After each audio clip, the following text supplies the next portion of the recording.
Is well in NDA.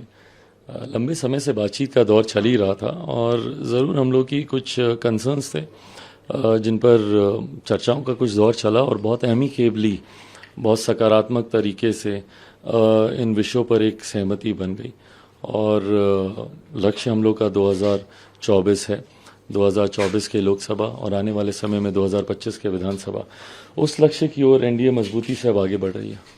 पिछले कुछ दिन पहले आपने हाजीपुर से भी ऐलान किया कि हम यहाँ से चुनाव लड़ेंगे। आपने देखा भी कि किस तरह से पशुपति पारस ने ऐलान किया कि नहीं, ये हमारा सीट है तो हम यहाँ से लड़ेंगे।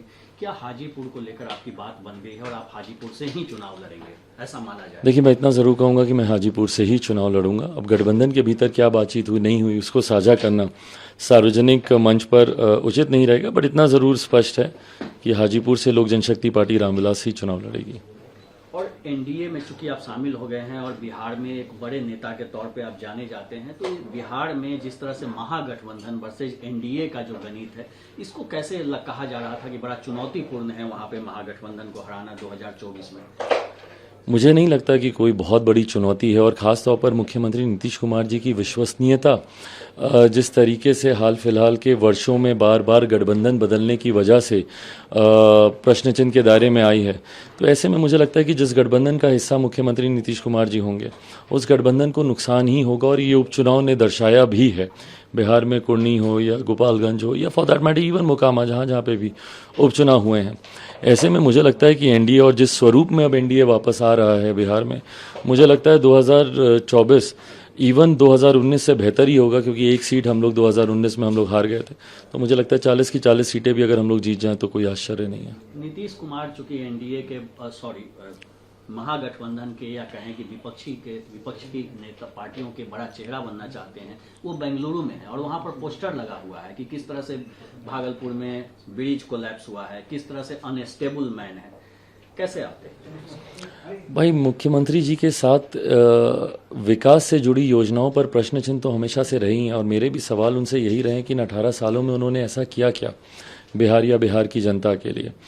और अगर आप विकास के मापदंड पर भी देखें, हकीकत है मैं एक ऐसे राज्य से आता हूं जहां पर पुल हवा में टूट जाते हैं, जहां पर बांध चूहे कुतर जाते हैं, ये परिस्थितियां तो हैं ही।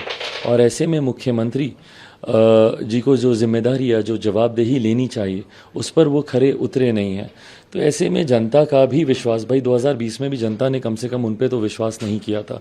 क्या होता तो तीसरे नंबर की पार्टी नहीं होते, आधे से ज़्यादा प्रत्याशी उनके चुनाव नहीं हारे होते।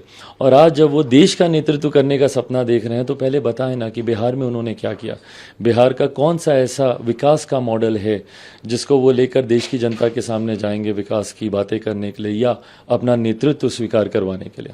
एक तरफ बंगलौर में मीटिंग हो रही है, 26 पार्टी के लोग इकट्ठा हैं। दिल्ली में 38 पार्टियों के लोग आज इकट्ठा होने जा रहे हैं। 26 वर्सेज 38 का आंकड़ा आप कैसे देखते हैं? आंकड़ों की बात नहीं है, संख्या पे जाने की जरूरत नहीं है, पर मुझे लगता है कि जनता का विश्वास किस गठबंधन पे ज़्यादा है या किस गठबंधन के पास नीति है। आप मुझे बताएं, महागठबंधन या यूपीए या पता नहीं आज शायद कोई नया नाम ये लोग लेकर आएंगे, जो भी इस अलायंस का नाम हो, उनके पास नीति क्या है? सिर्फ एक व्यक्ति को हराने के अलावा, प्रधानमंत्री नरेंद्र मोदी जी को हराने के अलावा इनके पास विकास का रोड मैप क्या है? क्या ऐसी योजनाएं हैं जिसकी चर्चा करेंगे ये जनता के बीच में जाकर? अभी तक इन्होंने कोई ऐसी इंफ्रास्ट्रक्चरल डेवलपमेंट की बात हो या इंडस्ट्रियलाइजेशन की बात हो या बेरोजगारी को कैसे हटाएंगे या महंगाई दर को ये कैसे कम करेंगे, इस पे तो इन्होंने कभी कोई चर्चा की ही नहीं। सिर्फ एक व्यक्ति को हराने की, एक व्यक्ति को पद से हटाने की इन्होंने चर्चा की। तो ऐसे में मुझे नहीं लगता कि जब किसी गठबंधन के पास कोई विजन ही नहीं है तो लोग उसके साथ क्यों जुड़ेंगे। और एक आखिरी सवाल कि प्रधानमंत्री नरेंद्र मोदी के हनुमान आज एनडीए की मीटिंग में जा रहे हैं, तो क्या एनडीए का मिशन है, विजन है और कैसे आप लोग आगे बढ़ रहे हैं? भाई तमाम इन विषयों पर आज चर्चा एनडीए की बैठक में होगी। 2024 के एजेंडास आज की बैठक में सेट किए जाएंगे। हर पार्टी अपनी अपनी तरफ से अपने सजेशन 2024 के लोकसभा चुनाव को लेकर वहाँ पे रखेगी।